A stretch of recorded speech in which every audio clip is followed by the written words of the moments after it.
Welcome to a brand new episode of the Front End Happy Hour podcast. This is our new part series of interviews with people that we are calling Sips of Wisdom. My third guest is Shaundai Person, which Shaundai and I have known each other for years now. So happy to have you on. You've been a guest on Front End Happy Hour. You and I have worked together at Netflix for years. You were on my team. All great things. So I'm really excited to talk with you about your career, Shaundai. But without further ado, let's do introductions of who you are, what you do, and what your favorite happy hour beverage is. I'm so excited to be here and so excited to talk to you. So thanks for having me. I am Shaundai Person, senior software engineer at Netflix. Like Ryan mentioned, I'm on the productivity team as a UI engineer, and I work on internal dev tooling. Basically, productivity is what it sounds like. I help to reduce friction for other Netflix engineers and make it easier for them to do their jobs. My favorite happy hour beverage is a good bourbon, but I'm kind of a sucker for Jack Daniels and Diet Coke. That's usually what I order, but Uncle Nearest, Uncle Nearest is, if anybody asks me, because it sounds kind of cheap, but if anybody asks me, Uncle Nearest is my favorite whiskey these days. I don't know if I've tried that one, Shaundai. I'm gonna have to try that. I don't think I have. And I also I kind of appreciate your here's my lowbrow kind of I just need a drink kind of thing, and then here's my it's a little bit better of a choice, and that's what I'm gonna tell people. I respect that. Right, if I'm oh, I had a crazy night, and they're like, oh, what did you drink? I'm like, Uncle Nearest, but usually it's just Diet Coke. Hey, that's fair. And also, nobody should judge you on your drink, even though, as you said it, I was like, oh, man, no. I know. You have strong whiskey opinions. I do, but it's funny is I haven't been drinking as much in the past year or two, and it's but whiskey is still a choice for me. I'm I still appreciate my nice whiskeys, and I can't hate on any of them. They're all good. All good. Yes, absolutely. Yes. If it's whiskey, it's for me. Yeah, I like that. All right. Well, Shaundai, I figured, I love your career. Actually, it's just been an interesting journey because you started out not as your first career as a front-end engineer. And so I want to start there is what made you decide, I guess, well, let's talk about what you were doing before being a front-end engineer, but then, what made you decide to take the leap and change careers? That's a scary thing to do. And so I just want to kind of start there. Yeah, it is a scary thing to do. And so my previous career was in sales, and what made it scarier were a couple things. So of course, any career switch, it comes with risk, but I was a new parent at the time, and sales was the safe choice for me because it was a career that I was in from the beginning. After I graduated from undergrad, my degree was in business, undergrad, and I got into sales because it was from the encouragement of one of my entrepreneurship professors. So my major was entrepreneurship, and they encouraged me to get into sales because that's the best way to understand what it's like to run a business, learn to negotiate, learn to work with people. And all of the skills that I had been practicing for over a decade were in sales. So even though a lot of people feel like sales is risky, and it is, but for me, it was the safe choice because I had been doing it for so long and I had been successful with it. And then also, again, to add to that, I was a new parent. And so I wanted to give my son a stable life. And to me, engineering was a bet, it wasn't something that I had ever had any familiarity with. I didn't even know how to interview for it. And I didn't know how to dress for it. I'm used to wearing the business suits and things. So, I love that part of it too. Right. That was one thing I was, side note, I was very excited about being able to wear t-shirts. And that was when I got my first engineering job. The first thing I did was I went out and I bought t-shirts, which now is silly because all I wear is swag shirts pretty much. So the reason why I decided to get into engineering was, and hindsight is 2020. I look back at a lot of points in my life and I'm like, I should have known, I should have seen that. And I can always look back and figure out little glimpses of every sales job that I've had where I really took to the technical side. Like one of my first sales jobs was selling a platform. I was selling to engineers. It's a platform called MATLAB and Simulink. The company's called MathWorks. It's a mathematical computation software, and then Simulink is simulation of dynamic systems. So like basically anything that moves and thinks. It could be from financial planning, like big computations of that, to like planes, rocket ships. So NASA was my engineer. NASA was my customer.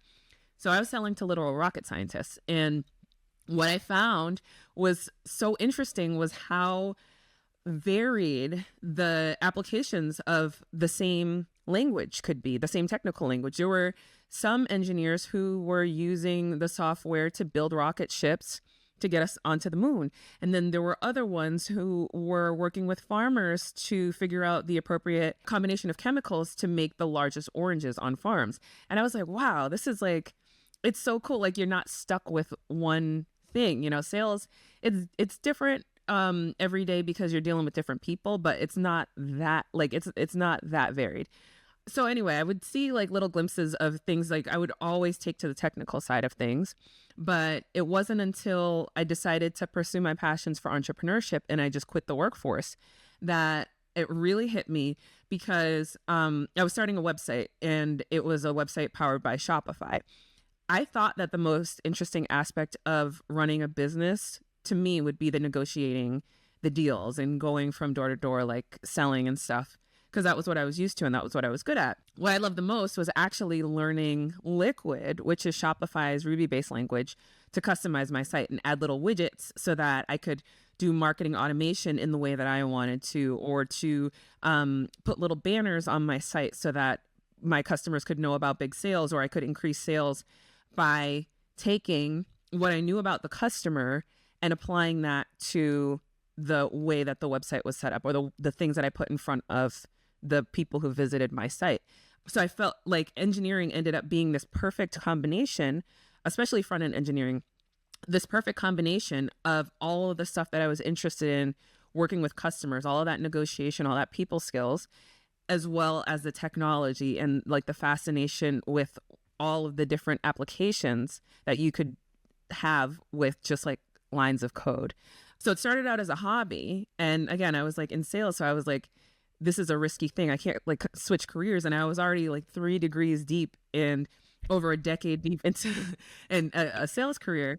So I was like, I can't just switch, especially not with the kid. So I gave myself a half an hour every day to practice coding. I loved it so much. I would find myself up till 1 and 2 in the morning every day, just because I would just get so lost. Like I would get in this, the what's it called? Not the focus mode, but the flow state. I would get in flow state. Yes. Yeah. So I would get in this flow state, and then I would look up and it's like 2 in the morning, and I would have to be up in a couple hours to drop off my son at daycare. And I was like, I wonder if engineers make good money. I didn't know that. And so I looked it up and I was like, oh, okay. So maybe I should pursue this career. It's pretty comparable to sales. Yeah. I love all that. Like, I love the journey to it. I think hearing you talk about it too is like, yeah, that hindsight things, like there's always little signals, but I don't know. It's really hard for us to see those little signals in the moment, or maybe it just takes a bunch of those little signals to go, yeah, Shaundai, jump into this. Like you should do this for a career. But all those other factors, being a parent or just leaving what you know, is so difficult. Like it really truly is. And so I'm amazed at you for doing it. Like just all those factors, it's so much easier to be like, it would be cool to go do that, but like I can't do that. Like that's too much. That's too risky. So it's cool that like you did it. And now like you are an engineer and doing that full time. And so that's really cool. Yeah. And I think back, because a lot of people are like, people will ask me about my journey and they'll be like, I want to do what you did, but I can't do it for XYZ reason. I had so many excuses too, and I had so many different reasons. It wasn't, because again, there were multiple instances that I can look back on and I can be like, yeah, I should have known at that time. But I think I let myself be led by all of those excuses that I could have made. Like, this isn't a career for me because I don't see anybody who looks like me in the field, or because I'm already I've already spent this much time in my current field and I can't do this, or because I'm a parent and all that. And I don't fault people for also falling victim, I guess, to those excuses, because change is hard. It's really hard when your life is on the line, and all of the things that you've worked so hard to build up are at stake. Like, that's at risk. I can't really say why. I think I waited to make the leap until I had nothing to lose, really. So I spent a lot of time preparing for it and getting myself ready so that even if I failed at getting into engineering, I wasn't losing everything. So to give more context to what I mean by that is, I didn't just up and quit my job and then just go to a boot camp. I didn't have that ability to do that. I still had bills to pay. I still had my mouth to feed and my son's mouth to feed. So I didn't have that opportunity to do that. And so boot camp wasn't for me. I didn't have a bunch of extra money because daycare is expensive. I didn't have a bunch of extra money to, one, not have any income, but also to put into a boot camp. So I needed to find a way to learn to code that didn't cost a lot of money. Turns out, very lucky in engineering, that there's a lot of free resources and a lot of low cost resources to learn to code. So I used Codecademy, which is like $150 at the time for 6 months. And I just stretched as much as I could out of that. Listened to podcasts, like Front End Happy Hour is like how we met. So listening to podcasts, and I would spend all of the time that I wasn't either with my son or at work learning to code. I cut out a lot of stuff. Funny story that I'm thinking about just this second is, like, one of the things that I cut out was Netflix, because I was like, I can't watch movies anymore like I have to. And now it's I'm here distracting, right? Yeah. And then it's like, hell yeah, maybe I should renew that subscription to, see what I'm building. I'm definitely watching Bridgerton now, but for that time, I had paused my Netflix subscription for a little bit. So yeah, and if you're listening, you don't have to pause your Netflix subscription. Just keep your Netflix. But yeah, so I was very intentional about the way that I did things, and I didn't leave my job, and I leveraged. I tried to find ways to take all of the things that I was already doing and figure out how to combine my life with my current life, or the life that I was my current life at the time, with the life that I wanted. So combining parenting with learning to code. My pinned tweet is an example of a tool that I built because I was learning to code. Everything that I was building as I was learning to code was stuff that was feeding into the things that I wanted to do as a parent. I wanted to teach my son to read early, so I built a tool that helped him to learn his letters and the letter sounds. And I built a lot of tools like that, built some tools for my son. So I'm combining those two things. My work with sales and wanting to get a job, I was I still am big on networking and building up my network and meeting more people. I made it a goal of mine for everybody on the engineering team at my company that I was selling at to know me. I wanted all of the engineers to know me, know my name, and know my capabilities, and know that I was looking to get into engineering. So I was having these coffee chats, lunch chats with them, learning more about engineering, showing them my code, but also building my internal network in sales as well. So just finding little ways that I could combine things without putting myself at risk by quitting my job or putting a bunch of money into something that I didn't know how it was going to turn out. So that would be my advice to anybody looking to get in. There's so much good advice. I think the biggest thing I take about is making your intentions known. I think that's what I take away from the big thing there too, is not only were you networking and likely getting advice from engineers at the company, which is amazing, but I think just knowing that hey, she wants to do this, right? And at some point in time, someone's going to be hiring for a new role, or they're like, yeah, we're opening this position. And it's why not talk to Shaundai about that? She might want this. Or, I think that to me is always one of the best things to do, is put your intentions out there, because you really don't know how it will come back or not. I say that with so many things, and advice for even people who are I want to be a manager. I'm cool.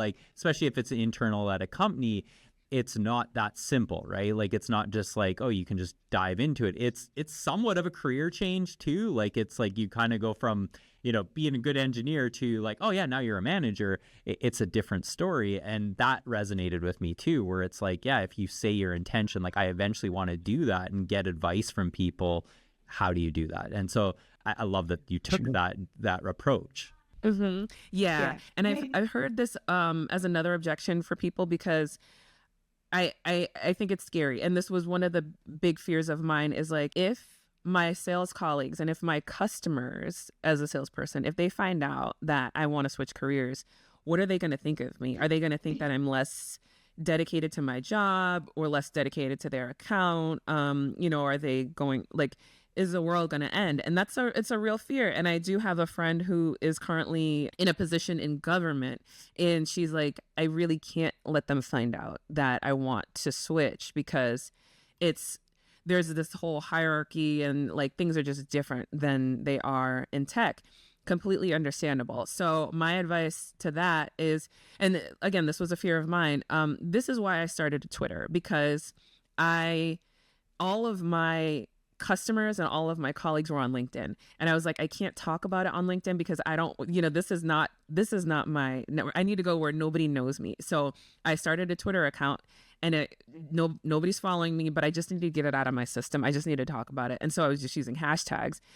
I eventually built this amazing network of tech folks, because all I was talking about was tech and family and stuff like that. So I naturally built this network of people where I could talk about it safely. And so that was one great thing. Another thing was, like, when I was talking to my colleagues, I did find out from one colleague, he was like, you don't have to keep it a secret. Like, you can go ahead and tell everybody. Like, it's just a fear in your head. And I was like, okay, well, this is great. But before we had that conversation, I was like, I'm just going to talk about it as a hobby. I'm not going to tell people that I want to move into that, because also it tends to put a lot of pressure on people. And I know you've experienced this too at Netflix, where sometimes people will come to you and say, okay, hey, I'm trying to get into engineering. And it kind of puts this responsibility on you as the receiver of that information, because they're expecting you to be like, offer them some help or offer them some advice. And I didn't want to put that pressure on people. So like me telling them it was a hobby actually helped to open up the conversation, so that there was less pressure on them on their end to feel like, now I have to have this responsibility of helping you figure out how to get in there or refer you to the company or something like that. And it's more of just like, oh, let's just have a cool conversation about hobbies. Like, yeah, I love it too. And, this is what I would do. And it keeps it light. And then that's a great way to build your network, so that it's not you instantly coming off as somebody who's like needy. It changes the whole dynamic of the conversation in the beginning. So I would say just talk about it as a hobby. Even if it is your intention, you don't have to say that it's your intention. Just like tell everybody that it's just a fun thing that you like to do for now. I like all that. Like, it's just like kind of dancing around some of those fears that you have, right? Like where it could be taken poorly, or people start to worry that, oh, Shaundai's head's not in the game on sales anymore, she's going to balance ship, which honestly, you might, and that's okay. Like but I hear you, is like people treat you differently. And I like your approach, where you're like, I think that was some like sales tactics coming in there. Like it was like, I'm not going to oversell myself. I want to, build this network, and it's like, this will come back. I like that. That is some smart thinking, Shaundai. There's always sales in everything that I do. I can't get it out of my system. I mean, you and I have worked together. I've seen you grow in your career at, starting out fairly early as an engineer. And yeah, I will say that the way you show up, it's amazing. Like I see those skills come out, like the sales skills make you a better engineer. Like they're so disconnected in some ways, like from the technical piece of it, but they're not in the sense of how you're able to describe things and articulate like the work that you're doing, or make it understandable for others. Like you teach things. I see you do it. Like I've seen you do it within the team, but then even just publicly on Twitter, or now on TikTok too, which I'm enjoying your TikTok videos, which how did that start? Like, how did TikTok's videos start? That's a that's a good question.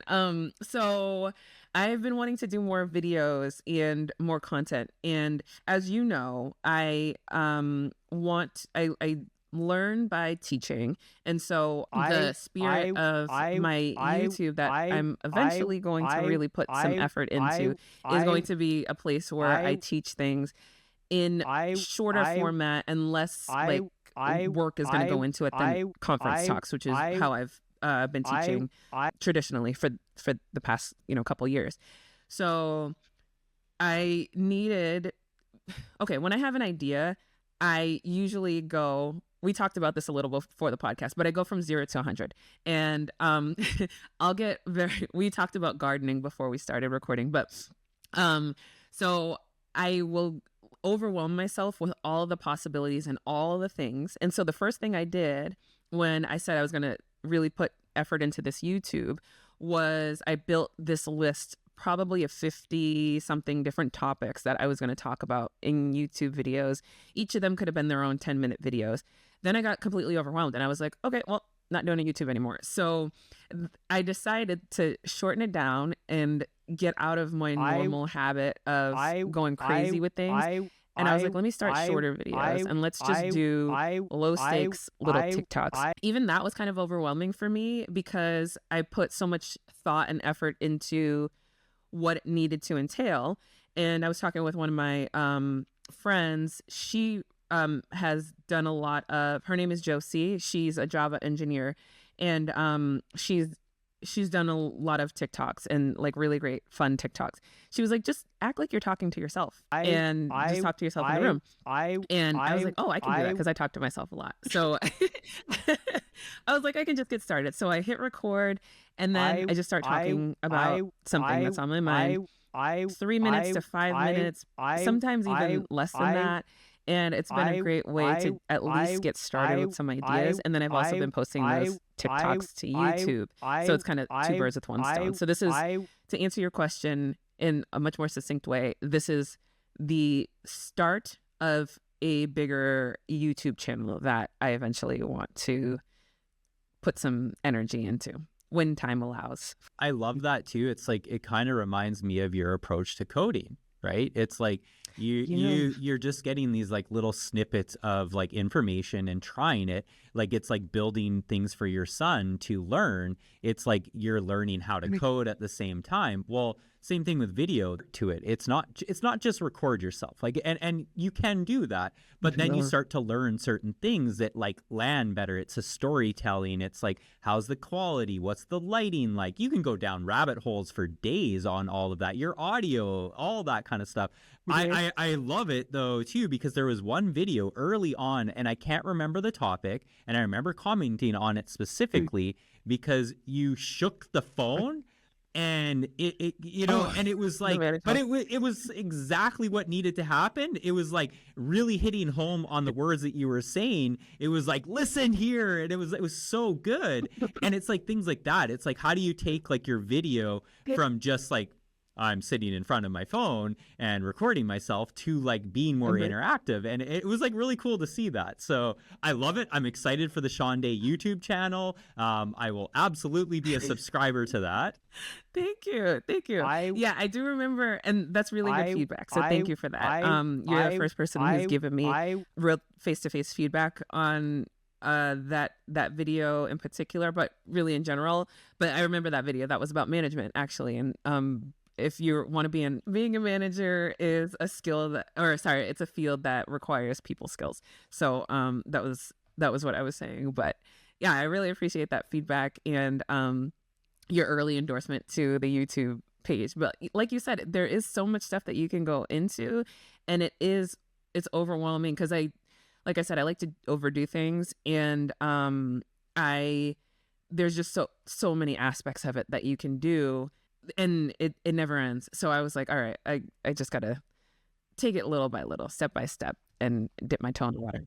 No, I love that. I think anytime to like advice people have like for creating content, like you see it lots, is like, it's just do it, right? Like you're going to put out stuff that's terrible at the start. I cringe when people listen to the first Front End Happy Hour episode, mainly because it was like we were trying to figure out like audio, right? Like we literally sat around a table, like, you know, not thinking about it at all, having a bunch of alcoholic beverages and sticking one mic in front of the, you know, in the middle of the table for all of us. And there was probably like 6 of us, I think. And, you know, we're cheersing glasses and everything like that. And people are like, man, that's so hard on the ears and all those things. And I'm like, yeah, that was good feedback. But like, I could have agonized over everything and like worried about, I don't know audio. I don't know how to do all these things. But I look back on those and just love failing fast, right? Like it's like putting something out there and just like learning. And it sucks, like kind of when you hear, you know, people like, this is terrible, your audio's shit. And it's like, all right, cool. How do I fix that? And how do I get better at that? And you acquire these skills just by doing. And I love that. Yeah. That was one big thing that I still carry with me from when we worked together at Netflix was you were really pushing folks to not be perfect. It doesn't have to be perfect. It'll get there eventually, but just start out with something, you know, start out with a small MVP, put it in front of folks, and then you'll get the feedback. You'll hear people tell you if it's good, if it's bad. They'll tell you what you need to work on,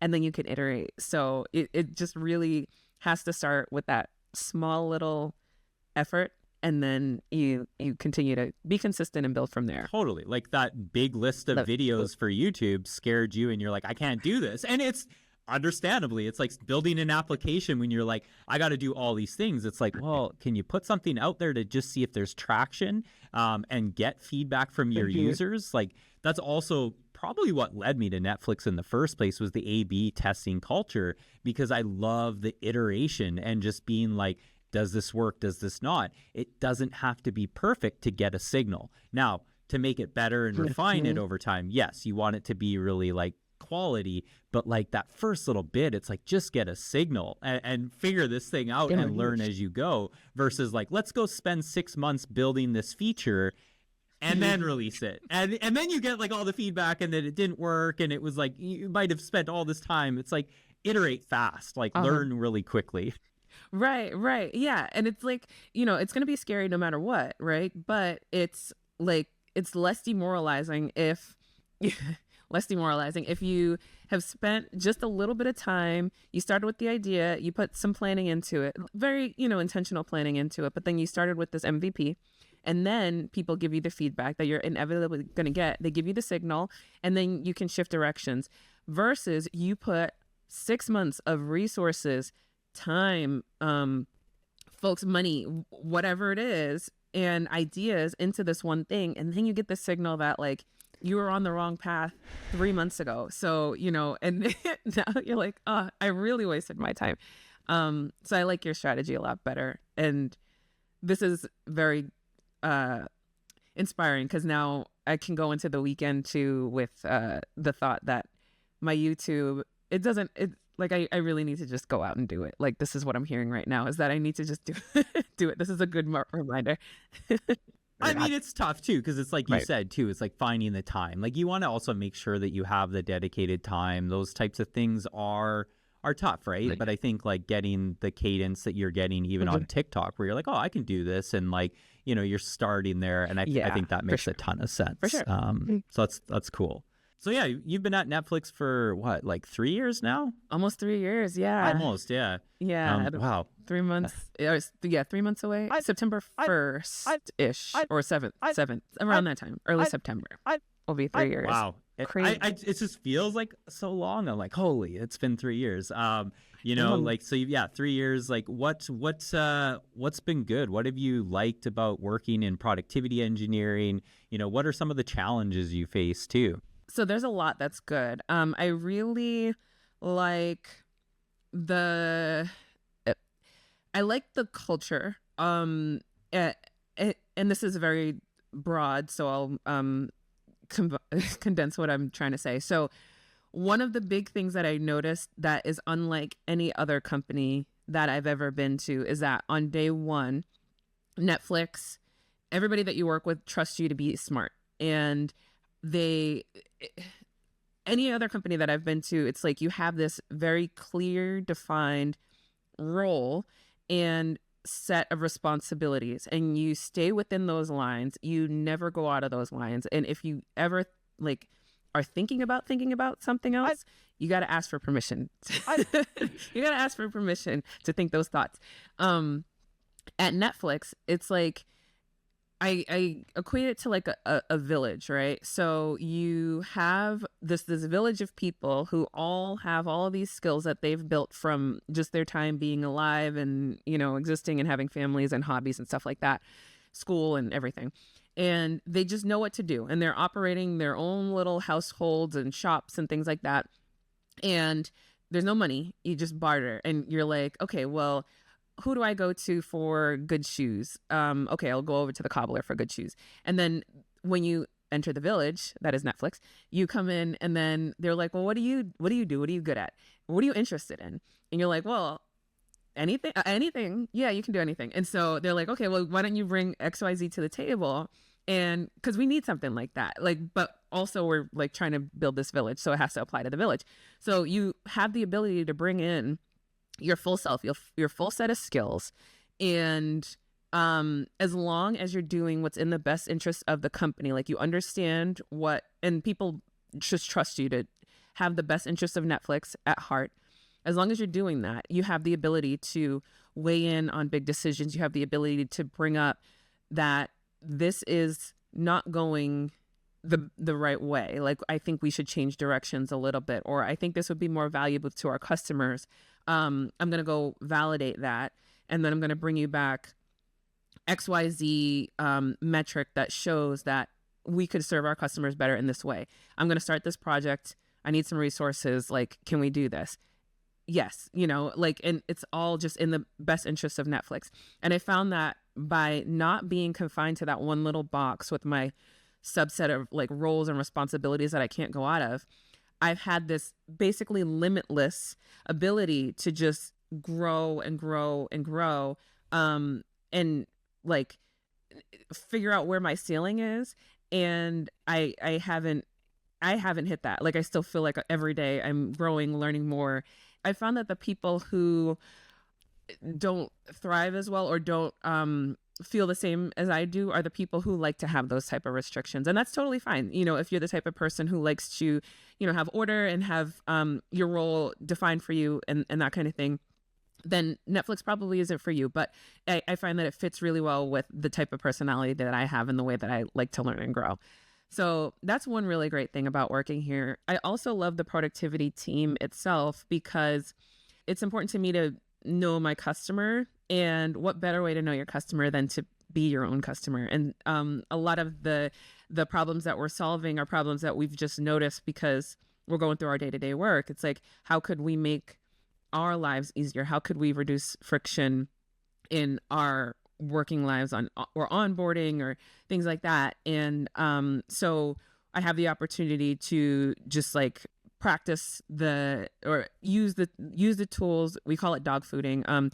Use the tools that I am building, test them out before bringing them to the customer, and then it gives me a better understanding of how to create value for my customers, and build better tools.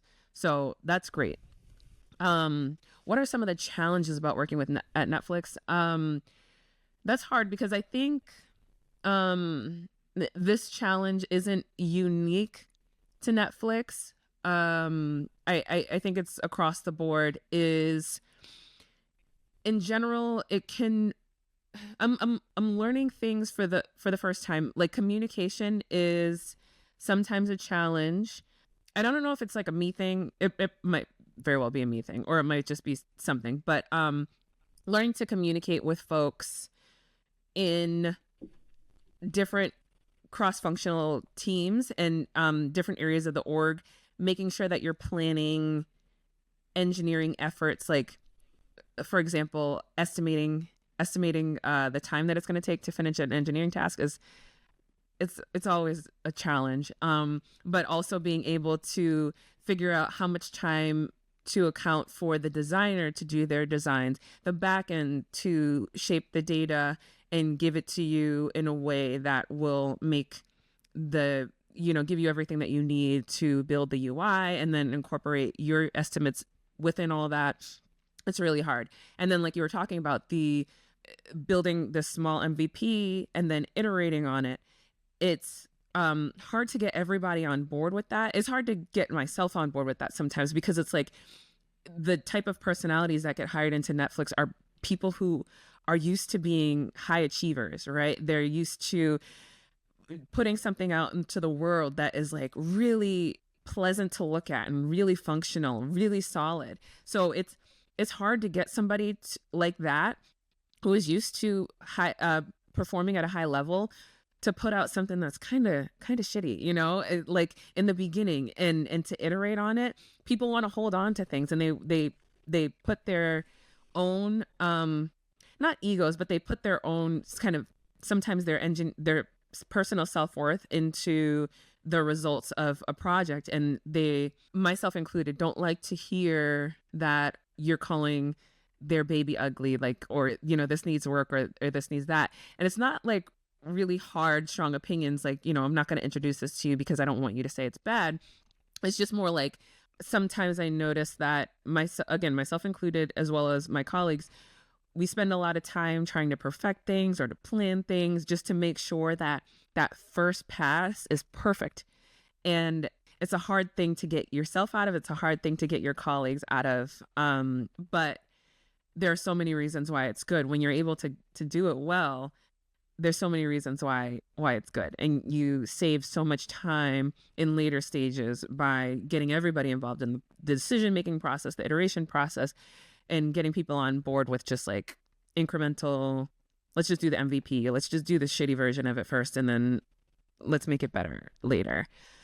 I love that, though, is like, even like saying how there is that challenging aspect, because it is easier said than done. I think that it's like, the more senior you get as an engineer, you start to realize that where are the right trade-offs that need to be happening. And some of those are, it's not like you're throwing out quality or you're not putting out your best work, but you're making trade-offs where you're like, yeah, that could have been better, or that could be a little more buttoned up, whatever it is. But does it move the needle, right? Like, is this like today, especially with developer productivity, it's like, is this going to help someone, make their job 20% easier right now? Ship it. And it's like, could it be like a lot more polished? Yeah. How much are you getting out of that polish, right? Like, is it going to be like, oh, wow, now it's like 50% more performant for them? Like, it's like, no, it's probably squeezing nothing. Like, it's that, like, that last little bit is probably not doing a ton. You can still do that because, like, you still want things to look and feel good. It's like those little extra polishes do help the matter.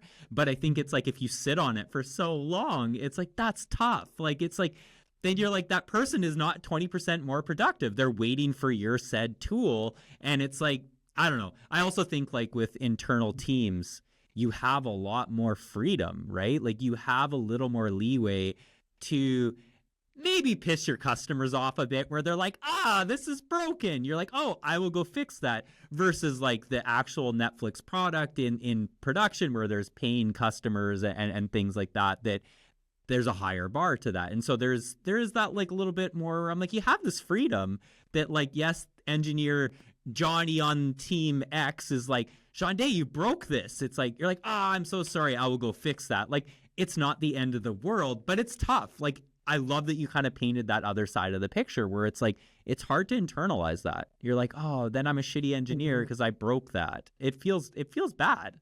It does, right. And then it's like a different level of embarrassment too, because, like, okay, you maybe you introduce a bug in prod and you work for a external customer, right? Like, let's say I work on the Netflix app, it's the streaming app, right?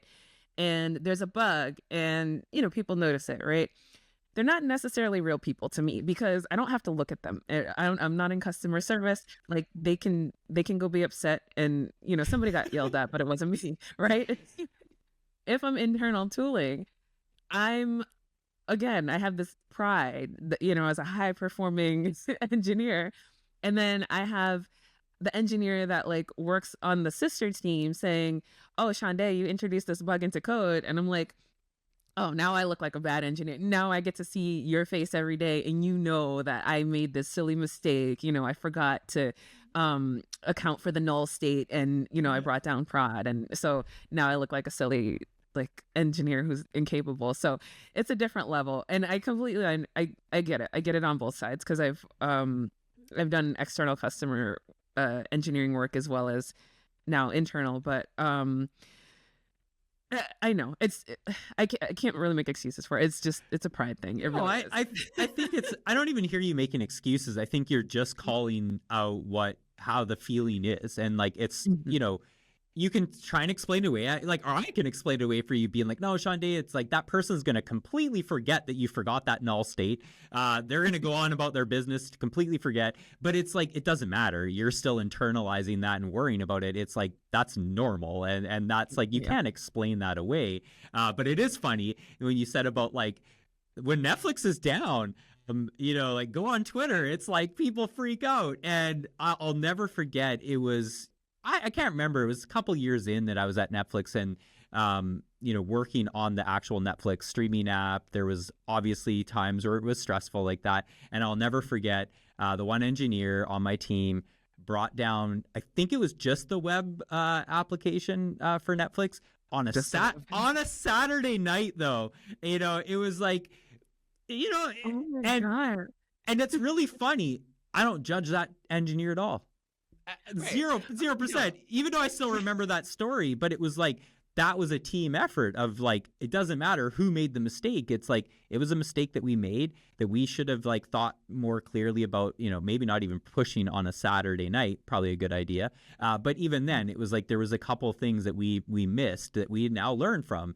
And so I think it's okay to make those mistakes. It just sucks when it's like, millions of users can see your stuff live. Right, right. And a public company, people are tweeting about it. That's horrific. But yeah, like you said, you don't fault that engineer for it. It's like it's a funny story, but you remember it and you laugh about it, and that's it. They remember it. That engineer probably remembers it way different, but they're laughing about it as Yeah. well. No. And they did. Like, we just kind of all kind of laughed about that and just kind of That's moved good. on. We got it back up. It was fine. I guess, before we end the episode, Shaundai, I would love to just hear, you've given so many pieces of advice already in this episode, but if you were to leave our listeners with, maybe it's newer career devs or people who are like, I'm in a sales job, or I'm working X, Y, and Z career, and I want to move into engineering, what advice would you leave them with? Ooh, yes, so many pieces of advice, but I think that I strongly believe that anybody who wants to do something and really puts their mind to it in a strategic way, thinks about it. I think that you can do it. I think that there's a place, if you want to come into engineering. I think there's a place for you here, no matter what your age is, no matter what your background is.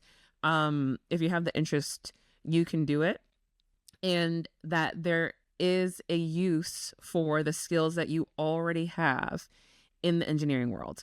Like we talked about, my sales skills, I'm using them every day. Every Yep. moment of every day, I'm using my sales skills. Now, I didn't abandon those, and I didn't lose those years of my time. In fact, I think that they contributed to my ability to be successful in the engineering field. So I feel like, if you can think about it, your story is not going to look like mine. It's going to be your own unique story. Think about how you can combine the things that you're already doing, the stuff that you already know how to do, your experiences, interests. Think about how you can combine that with engineering. Like I gave a few examples of combining sales and engineering, networking and engineering, parenting and engineering. There are skills that no matter what you've done, no matter if you're a volunteer, no matter if you're a new grad, a current student, a 6-year-old child, you have skills that you can bring to the table. Just give it some thought, talk to people, and again, low stakes, talking to people. Don't, will you be my mentor them on the first meeting? But talk to people, be curious, learn, and figure out where those connections are. And that's the best way to get started. I love that. I love that. And honestly, I'll double down and just backing up your sales background on like, yes, I said that it showed up well, but even interviewing, when you were interviewing, like that was a selling point for me. I was like, she's bringing this unique perspective and, it's clear, it's there. And it's like, that is going to bring something different to the table for our team. The technical skills, absolutely, obviously important, right? Is like, can you actually build and do your job? But I get excited about all these additional skill sets that you can add to a team that do just kind of bring new perspectives and just ways in which you create something. And I mean, time and time again, like that's a selling point. And so don't hide that either, that you're like, I'm a second career dad. It's like, no, that's a good thing. Right. Yes, I love that. Don't hide it. Don't hide it. Like talk about, like, lean into that. That is your superpower. That is not your weakness, I guess. That's not your kryptonite. No, totally. Shaundai, this is so good. I mean, I loved catching up with you. It's been a while. Obviously be working together. It's I miss working with you. So thank you for joining me on here. Where can people get in touch with you if they're looking to connect with you? Yes. You can find me always on Twitter at Shaundai. I'll spell it SHAUNDAI. I'm very active on Twitter. You can check me out on LinkedIn. I'm the only Shaundai person in the world, so you'll find me. And also building a workshop with Epic Web on TypeScript that will hopefully be completed by the end of this year. But you can find out updates ts4js.com, tsforjs.com if you're interested in learning TypeScript for enterprise orgs. Awesome. I mean, I've seen you teach a lot of TypeScript. And so, yes, I will, even without seeing it, know it's good. And you should probably go check that out. Thank you so much, Shaundai. It was a pleasure as always. For you listening, Front End Happy Hour listeners, you know where to find us on whatever you like to subscribe to. Check us out on YouTube if you haven't. We are publishing more and more on YouTube. We now have TikTok too, Shaundai. We are publishing on TikTok. Not as good as Shaundai's videos, but like we're slowly getting there. You're amazing. It's been great. I follow you.